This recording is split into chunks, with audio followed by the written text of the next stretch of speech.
മോനെ നമ്മുടെ ശാന്തി മുഹൂർത്തം ആകെ കലങ്ങിപ്പോയില്ലേ? ഞാൻ ഉറങ്ങിപ്പോയി. അമ്മ നിനക്ക് എന്ത് പറ്റിയടാ മോനെ? ഏത് കുട്ടിച്ചാത്തനാണ് നിന്നെ എടുത്ത് ഇവിടെ കൊണ്ടുവന്ന് കിടത്തിയത്?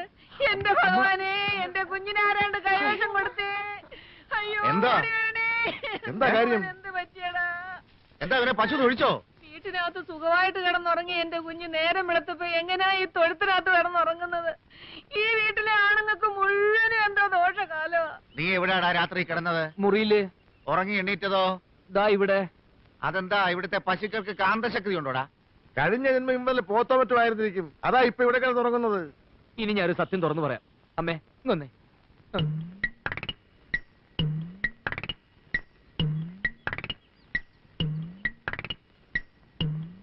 എന്റെ ദൈവമേ, ഞാൻ എന്താ ഈ കേക്കുന്നത്?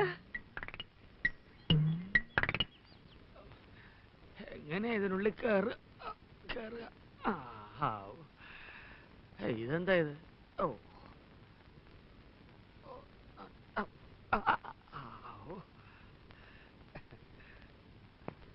അച്ഛാ, പാന്റ് അമ്മാവാ, പാന്റ്. എന്താടാ വല്ല പ്രേതബാധയുണ്ടോ? ഓരോരോ ലീലാവിലാസങ്ങള്. മോഹം ഉണ്ടെങ്കിലേ അവനവന് ചേരുന്ന ഒന്ന് തയ്പ്പിക്ക, അല്ലാതെ പാകമാവാത്തത് വലിച്ചു കയറ്റുകയല്ല. എനിക്കിത് പാകാണ് അച്ഛാ. പിന്നെ ഇട്ട് പരിചയമില്ലാത്തോണ്ടാണ് ഈ ഞൊണ്ടല്. അമ്മേ, ഇപ്പൊ എന്നെ കാണാൻ ഒരു സ്റ്റൈലില്ലേ? അയ്യോ അമ്മാവാ. ആരെ കാണിക്കാനാണെങ്കിലും ശരി, ആര് വേഷം കിട്ടിയാലും ശരി, ഹരികൃഷ്ണന്റെ കാര്യത്തിലൊരു തീരുമാനം എനിക്ക് ഇപ്പൊ അറിയണം. എന്താടി കാര്യം? ഇന്നലെ രാത്രി അകത്ത് കിടന്ന കുട്ടി നേരം വെളുക്കുമ്പോ എങ്ങനെയാ തൊഴുത്തിലെത്തിയത്? നിങ്ങൾ എല്ലാരും കൂടെ കൂടി അവനെ എടുത്ത് അവിടെ കൊണ്ടുവന്ന് കിടത്തി. അതെ, നിങ്ങൾ എല്ലാരും ചേർന്നാ അങ്ങനെ ചെയ്തത്. ഉറക്കത്തിലേ അവൻ എങ്ങനെ തോന്നിയത്രേ?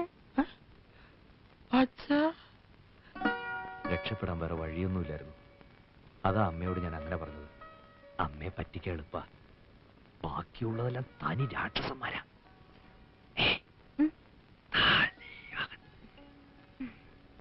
ഞാൻ മധുരയ്ക്കൊരു ട്രാൻസ്ഫറിന് ശ്രമിക്കുന്നുണ്ട്. അത് ശരിയാവുന്നതോടെ ഇവിടുത്തെ ജോലിയും രാജിവെച്ച് നമ്മൾ മധുരയ്ക്ക് പോകും. പിന്നെ 2 or 4 കുഴന്തകൾ പറഞ്ഞ ശേഷമേ ഇവിടെ വിവരം അറിയൂ. ഈ രാക്ഷസന്മാരെ ശരിക്കും അറിയാവുന്നതുകൊണ്ടാണ് ഞാനിവിടെ ഇങ്ങനെ ശ്വാസം മുട്ടുന്നത്. ഒന്നും തോന്നരുത്. ഇല്ല. നിനക്കിപ്പോ മലയാളം പറഞ്ഞ ഒരുവിധം മനസ്സിലാവുന്നില്ലേ? ഇന്നലെ എന്താ വരാഞ്ഞത്? ഞാൻ കഥവ് തുറന്നപ്പോ വെളിയിൽ നിറയെ ഗൂർക്കകൾ. കൂർക്കകളോ? ഉങ്ക അച്ഛനും വന്നോ?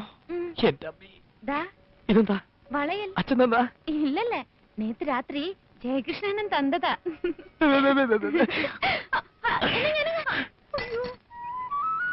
ഇത് നിനക്ക് തിന്നാനോ നിന്റെ പശുവിന് തിന്നാനോ? അധികം ലോഹ്യൊന്നും വേണ്ട. വീട്ടിൽ പുതിയ വേലക്കാരി വന്ന ശേഷം അവിടെ ഇത്തിരി മാറ്റമൊക്കെ ഞാനും കാണുന്നുണ്ട്. നേര് പറഞ്ഞാൽ വന്നത് വേലക്കാരിയല്ല, ഒരു ദേവതയാണ്. അടുക്കള ദേവത. സത്യം പറ, നിനക്ക് എന്നെ ഇഷ്ടമാണോ? പറ, ആണോ? ഞാൻ പറഞ്ഞ നീ എന്തും ചെയ്യുവോ? എന്നാ ഈ വെള്ളത്തിലോട്ട് ചാട്. ചാടും. ചാട്. നേര് പറഞ്ഞ മുതലാളിക്കൊന്നും തോന്നരുത്. മക്കൾക്കൊക്കെ ഇത്തിരി കാറ്റുവീഴ്ചയുണ്ട്. എന്താ ഇപ്പൊ അങ്ങനെ തോന്നാൻ? അല്ല, ഒന്നിച്ചുള്ള ഈ തടം തുറക്കലും വളവിടലും കളപറിക്കലും ചാക്കിൽ നിറക്കലും ഒക്കെ ഇത്തിരി കുറഞ്ഞു എന്ന് എനിക്കൊരു തോന്നൽ. ആ തോന്നൽ അനാവശ്യമാ. ഗോപികൃഷ്ണൻ ഇത്തിരി വിത്ത് വാങ്ങിക്കാൻ പോയി. ജയകൃഷ്ണൻ ഇത്രയും നേരം ഇവിടെ കിളയ്ക്കാനുണ്ടായിരുന്നു, ഇപ്പൊ ഒന്ന് കുളിക്കാൻ പോയി. എന്നാ എനിക്ക് പിഴച്ചു. മുതലാളി, ഞാൻ പറഞ്ഞത് അടിയോടെ വെട്ടിക്കള. അയ്യോ എന്റെ കാലേ. ഇയാളെ കല്യാണം കഴിച്ചാ ഈ കുളം എന്റെ പേരിൽ എഴുതി തരുമോ? ഓ, എഴുതി തരാം. തറവാട്ടിലേക്ക് കൊണ്ടുപോകുമ്പോ 2 ബക്കറ്റ് വെള്ളം മാറ്റി വെച്ചേക്കണം. ഞങ്ങൾ അച്ഛനും മക്കൾക്കും ഇടയ്ക്കൊന്ന് കുളിക്കണ്ടേ? ഇപ്പൊ ഇങ്ങോട്ട് ആരെങ്കിലും വരുമോ? ഏയ്, ആരും വരില്ല. നീ ധൈര്യമായിട്ട് കുളിച്ചോ. എന്നാ ചേട്ടനും ചാട്. ചാട്.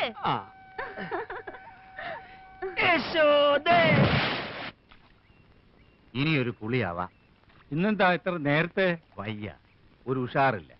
ഒപ്പം മക്കളുണ്ടെങ്കിലേ വെട്ടാനും കിളയ്ക്കാനും ഒക്കെ ഒരു സുഖമുള്ളൂ. അതാണ് നല്ലത്. മനസ്സറിഞ്ഞൊന്ന് കുളിച്ചാൽ ഒരു ഉഷാറ് വരും. 40, 41, 42, 43, 44, 45. 45 ആയുള്ളൂ. ഇത് ഞാൻ പൊട്ടിച്ചേരാം. എന്നാ മുങ്ങ. അത്രക്ക് ചങ്കുറപ്പുണ്ടെങ്കിൽ നിന്നെ ഞാൻ കെട്ടിയിരിക്കും. വെറും വാക്ക് പറയരുതേ. വെറും വാക്കല്ല ജയകൃഷ്ണന്റെ വാക്ക്. എന്നേക്കാൾ കൂടുതൽ നേരം നീ വെള്ളത്തിൽ മുങ്ങിക്കിടന്നാൽ നിന്നെ വെള്ളത്തിൽ വെച്ച് കിട്ടും. എന്നാൽ എണ്ണിക്കോ. കെട്ടിയില്ലേ? അപ്പോൾ കാണാം. കാണാം. 1, 2, 3, 4, 5, 8, 9, 10, 11, 12. സുഖമായിട്ടൊന്ന് മുങ്ങി കുളിച്ചാല ക്ഷീണമൊന്ന് മാറും. അയ്യാ.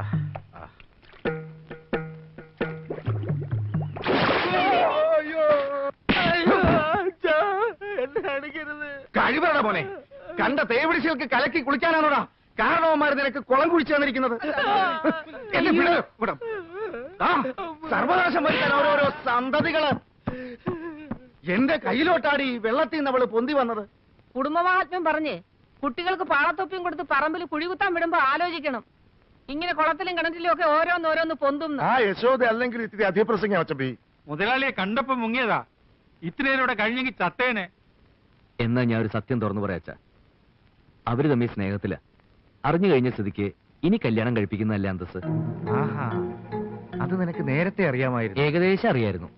കഴുതേ, ഈ കുടുംബം കലക്കാൻ ഒരുത്തൻ ശ്രമിക്കുമ്പോ നീ അതിന് കൂട്ടുനിൽക്കുക. വെട്ടിക്കൊല്ലണ്ടടാ അവനെ അവളെ.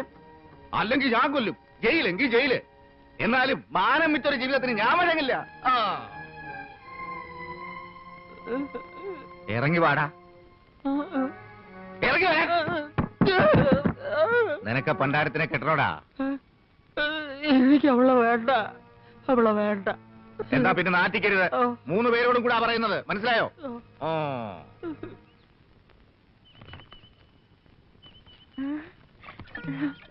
നീ ഇങ്ങോട്ട് വന്ന് ആരെങ്കിലും കണ്ടായിരുന്നോ? അരിച്ചില്ല. അരിച്ചില്ല അല്ല, അറിയില്ല. അരി ഇല്ല. ആ, നമ്മുടെ കാര്യത്തിന്റെ ആദ്യ പടിയായിട്ടാ ഞാൻ യശോദയുടെ കാര്യം ഒന്ന് എടുത്തിട്ട് അതാകെ തരിപ്പണമായി. എവിടെ പണം വരും? ഓ, പണത്തിന്റെ കാര്യം അല്ല പറഞ്ഞത്, തരിപ്പണത്തിന്റെ കാര്യം.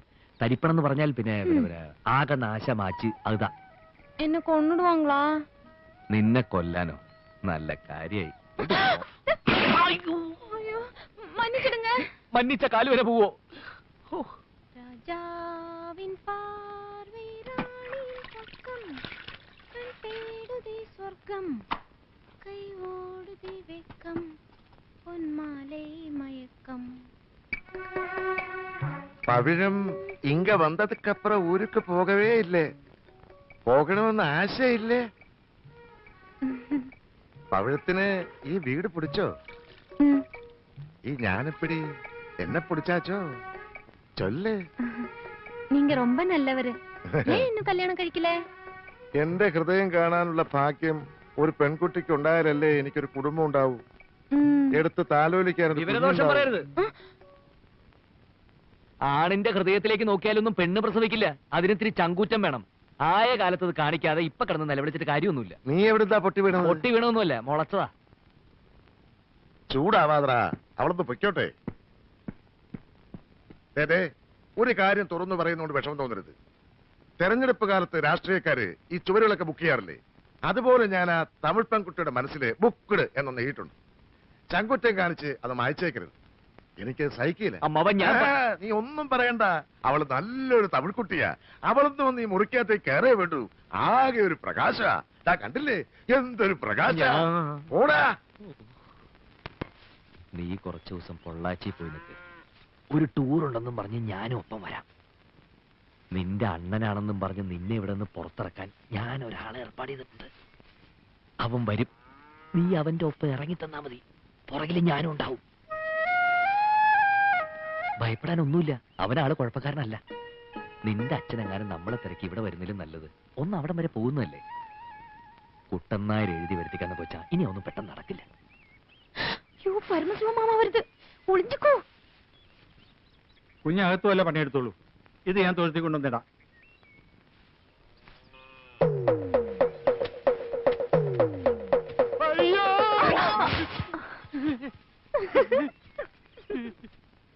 ആരുമില്ലാത്ത നേരത്താ നിന്റെ അണ്ണം വന്നത്.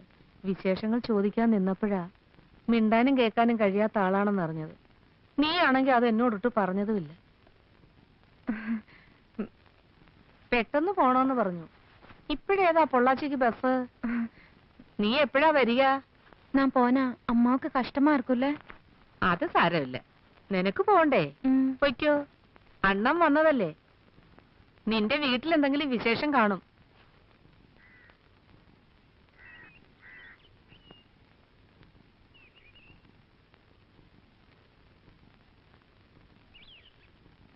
ഇത് വെച്ചോളൂ, ഒരു വഴിക്ക് ഇറങ്ങുന്നതല്ലേ. നിന്റെ അണ്ണന് തമിഴും മലയാളവും എല്ലാം ഒരേ ശബ്ദ.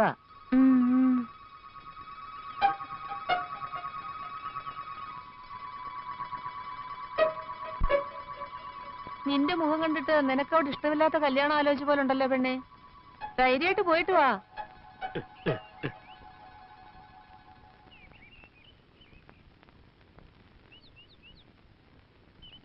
ആ ബാഗ് ഞാൻ പേടിക്കണ്ട, മുന്നിൽ നടന്നോ, ഞാൻ പിടിച്ച് തിന്നാനൊന്നും പോകുന്നില്ല. വേഗം നടക്ക്. തന്നോട് ആരുടെ കോപ്പി ഇതിലെ പോകാൻ പറഞ്ഞത്? ഞാൻ അവിടെ നിൽക്കുന്നല്ലേ പറഞ്ഞത്. നിങ്ങൾ വരാൻ പറഞ്ഞ ഇടവഴിയിൽ പരിചയമുള്ള 1-2 ആളെ കണ്ടു. ഇനിയിപ്പേ ഈ സഹോദര ബന്ധം ഇതോടെ മറന്നേക്കണം. രഹസ്യമാണെന്നും വിചാരിക്കണ്ട, പരസ്യം തന്നെ. താനിത് ആരോടെങ്കിലും പറഞ്ഞാലും വലിയ പ്രശ്നമില്ല. പോ. ശരി. അണ്ണൻ എപ്പടി? പാത്താ കാലം മാതിരി ഇരിക്ക്. സാരമില്ല, സമാധാനപരമായ കുടുംബജീവിതത്തിലേ ഇതൊക്കെ പറഞ്ഞിട്ടുള്ളതാ. ഇനിയിപ്പോ എങ്ങോട്ടാ? നേരെ പൊള്ളാച്ചിക്കോ അതോ പോലീസ് സ്റ്റേഷനിലേക്കോ? അച്ഛൻ ഇത്ര വേഗം നമ്മളെ ഈ പൊള്ളാച്ചി കൊണ്ടിടുമെന്ന് ഞാൻ കരുതിയില്ല. ദൈവാനുഗ്രഹം എന്നൊക്കെ പറയുന്ന ഇതാ. നാം എപ്പോ വെളിയിൽ പോവാം? ഇനി ആർക്ക് വെളിയിൽ പോണം? നാളെ രാവിലെ അച്ഛന് ഈ ചാമ്പൽപ്പര തുറക്കും. അതുവരെ ഇവിടെ വിയർപ്പ് തുള്ളികൾ ഒഴുക്കി നഷ്ടപ്പെട്ടു പോയ ആ ശാന്തി മുഹൂർത്തം നമ്മൾ വീണ്ടെടുക്കും. ഒന്നും മനസ്സിലാകുന്നില്ല അല്ലേ? എന്നാ മനസ്സിലാകുന്ന ഭാഷയിലെ ഞാൻ ഇത്തിരി ആംഗ്യം കാണിക്കാം. അണ്ണൻ വന്ന് കൊണ്ടുപോയെന്നാ പറഞ്ഞത്. പറമ്പി കിളയ്ക്കാതെ ഇതിനകത്തിരുന്നെങ്കിൽ ആ അണ്ണനെ ഒന്ന് പരിചയപ്പെടായിരുന്നു. ഇനി കുറച്ചു കാലം ഈ കൃഷി ഒന്ന് നിർത്തണം. അമ്മാവൻ എന്താ ഉറങ്ങിയില്ലേ? അനന്തരവനും ഉറക്കം വരുന്നില്ല അല്ലേ? ഗോപികൃഷ്ണനും ഉറങ്ങിയിട്ടില്ല. ഒരുത്തൻ 2 ദിവസത്തേക്കാണെന്ന് പറഞ്ഞ് ടൂറിനെങ്ങാണ്ട് പോയിട്ടുണ്ട്. അവന്റെ കാര്യം എന്താണാവും?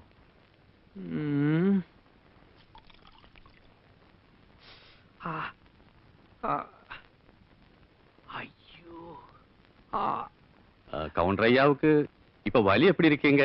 1 மணி நேரத்துக்கு ஒரு தடவை எண்ணெய் தடவணும், 10 நிமிஷத்துக்கு ஒரு தடவை வெந்நீர் ஒத்தடம் கொடுக்கணும்னு வைத்தியர் சொல்லியிருக்காரு. அவங்களுக்கு தவறி விழுந்தது கூட பெருசா வலி தெரியல.